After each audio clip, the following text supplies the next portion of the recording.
Hello hello के छ खबर साथीहरू? सन्चै आरामै? म चाहिँ उही हो मेरो त ड्युटी बिहानदेखि साँझसम्म उही हो मेरो ड्युटी। रात पर्यो ड्युटी गयो, बिहान भयो ड्युटी आयो, यस्तै गरेर जिन्दगी बितिरहेको छ। अनि के छ तपाईँहरू, के छ त नयाँ साल कस्तो भयो? हिजो नयाँ साल कसरी मनाउनु भयो? कहाँ कहाँ घुम्न जानुभयो?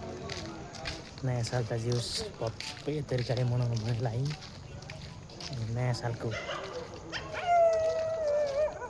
अनि नयाँ सालमा जिउस रमाइलो गर्नुभयो होला, बङ्गलाचुली जानुभयो होला है।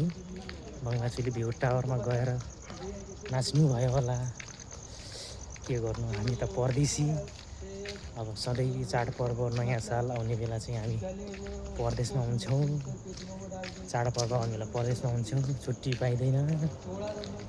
के गर्नु, परदेशी हुनु पनि गाह्रो छ जिन्दगी। त्यही भन्दा भन्दै गर्दा जिन्दगीहरू बितिसक्यो, बुढेसकाल लागिसक्यो। अब के गर्नु, जे जस्तो भए पनि आफ्नो मनलाई चाहिँ शान्त बनाउनु पर्दो रहेछ है। के गर्नु, परदेशी जिन्दगी सबैजनाको, मेरो मात्रै होइन सबैजनाको यो बाध्यता यही नै हो होइन। सबैजना आफ्नो यस्तो जुकै अवस्थामा भए पनि खुसी हुनु पर्दो रहेछ होइन। सबैजना खुसी रहनु पर्दो रहेछ, खुसी हुन सिक्नु पर्दो रहेछ। के गर्नु त, मानवको जिन्दगी सबैले यस्तै जिन्दगी लिएर आइरहेको, मैले मात्र लिएको होइन, सबैले भोगिरहेको जिन्दगी होइन। अझ मभन्दा त धेरै धेरै टाढा हुनुहुन्छ होइन। 2 साल 3 सालपछि आउने गरेर जानुहुन्छ धेरै बाहिर, माथि त्यो आकाश, माथि आकाश, त्यो प्लेन चढेर जानुहुन्छ।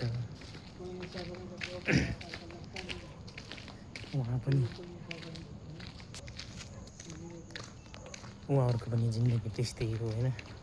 उहाँहरूको पनि चाडपर्व आउन पाउनुहुन्न भन्ने बेला होइन। हामी त यहीँ छौँ होइन, हाम्रो त टाइम मिलाएर कहिलेकाहीँ भइहाल्छ। तर उहाँहरूको त भिजा लगाएर गएको मान्छे, टाइम मिल्दैन उहाँहरूको, टाइम मिल्दैन होइन। त्यसैले जस्तो सुकै अवस्थामा भए पनि आफ्नो मन खुसी राख्ने हो, मन सफा राख्ने हो। त्यही भएर यहाँ बाटोमा लाइट छैन, यस्तो अँध्यारो छ, अँध्यारोमा के भिडियो बनाउनु होइन। यस्तै छ जिन्दगानी। सबैजनालाई मिठो माया छ है। सबैजना यति बेला त नेपालमा भएको मान्छेहरू, नेपालमा भएको साथीहरू त सुतिसक्नु भयो होला, इधर 2 निद पनि पुऱ्याइसक्नु भयो होला। तर के गर्ने, हामी चाहिँ भोलि आज चाहिँ हामी चाहिँ के गर्नु, 1 दिन 2 दिनको बल्ल रुममा आइन्छ। यस्तै छ जिन्दगी। हिजो 10 बजी गएको, आज 12 बजी आउनु परेको छ, ट्याक्कै 2 दिन लाग्छ।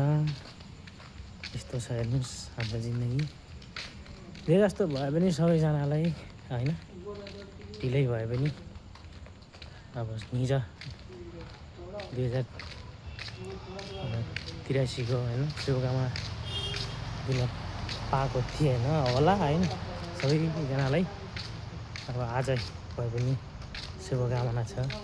जस्तो सुकै अवस्थामा भए पनि खुसी रहनुहोस्, दुःखी कहिले पनि नहुनुहोस्।